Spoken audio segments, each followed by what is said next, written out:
Peuple congolais, bonjour. Je viens de la part de Dieu vous annoncer que nous passons des temps très difficiles avec des menaces de maladies qui touchent le monde. Et nous aussi, nous sommes touchés parce qu'il y a déjà des cas qui sont là.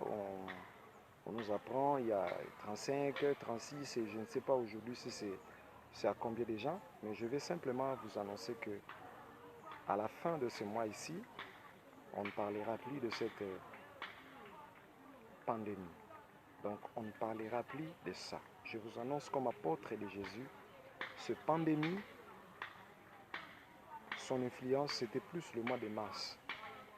Et après le mois de mars, on ne parlera plus de ça. Donc que Dieu vous bénisse. Mais mon message de cet avant-midi, je parle à nous, le peuple congolais. Vous savez, lorsque nous voulons aller très loin, nous devons nous unir. Nous devons devenir ensemble pour que Dieu amène beaucoup de choses de bien dans notre vie. L'unité, l'amour fait la force. Si nous pouvons nous unir, nous allons gagner ensemble. Mais si nous nous divisons, nous allons échouer totalement. Vous savez quoi? En 2020, il y a des signes qui annoncent déjà que le monde entier va connaître une vitesse terrible dans plusieurs domaines, dans le domaine spirituel, dans le domaine matériel, dans le domaine scientifique. Nous allons connaître une vitesse un peu très particulière par rapport à ces temps que nous sommes.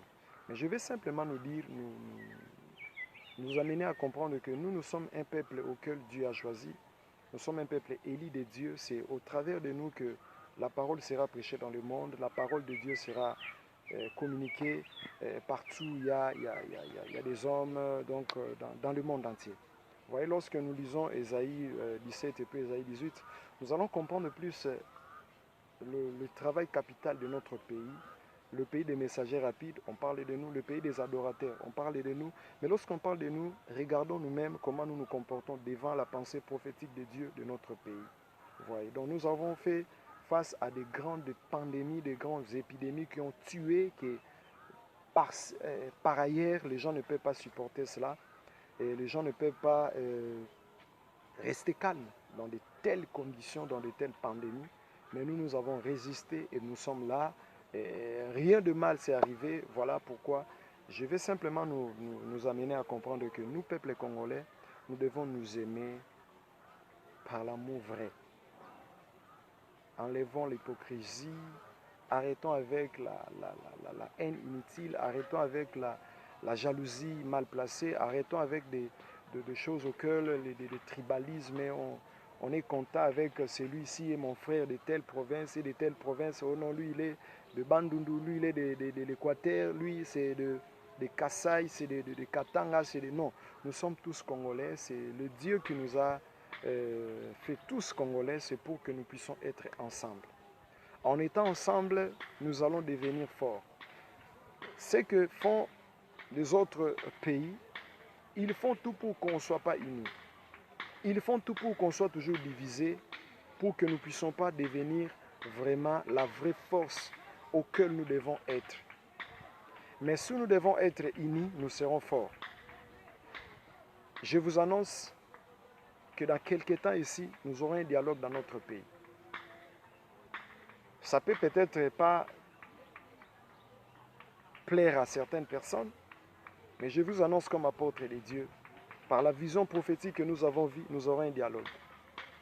Mais laisse-moi vous donner conseil, vous peuple, priez pour ce dialogue. Car si nous ratons ce dialogue à cette année ici, nous ratons le décollage de notre pays. Parce que celui qui est là à la tête du pays, c'est un fils de l'Église. Écoutez, il ne faut pas jouer avec le temps de Dieu. Celui qui est assis au trône du pays, c'est un fils de l'Église, c'est un enfant de Dieu. Si vous avez la force, l'énergie de prier pour le pays, priez aussi pour le chef de l'État. Priez pour notre chef de l'État. C'est notre frère. C'est notre frère. Priez pour lui. Congolais, prenons au sérieux le message que je nous donne. L'amour va nous épargner de beaucoup de choses. L'amour va nous protéger. L'amour fera de nous un peuple fort. L'amour fera de nous un peuple trop fort. Nous sommes bénis par Dieu. Nous sommes fortement bénis par Dieu. Il n'y a pas un pays dans le monde qui a plus de richesses comme nous. Il n'y en a pas. Dans les recherches que je fais, dans des ouvrages que j'ai lus, je trouvais que l'RDC lui-même, il contient, dans le mine de Souteur, sur 54 ou 56 comme ça, l'RDC lui-même a 52 déjà. Donc ce qui se trouve dans d'autres pays comme une seule richesse, nous l'avons dans plusieurs formes.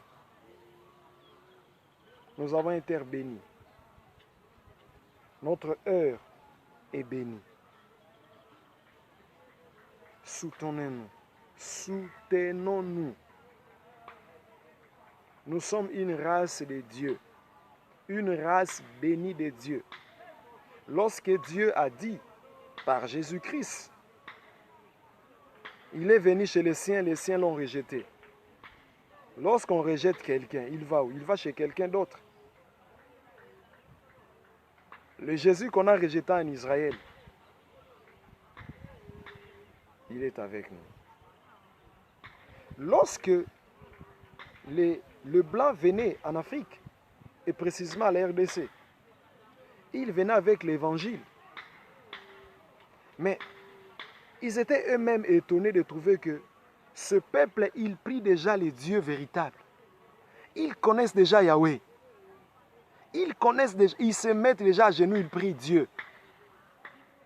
Ils savent chercher Dieu déjà. Aujourd'hui, l'Afrique, nous avons perdu cela. Nous pensons que notre force va venir de l'extérieur. C'est faux.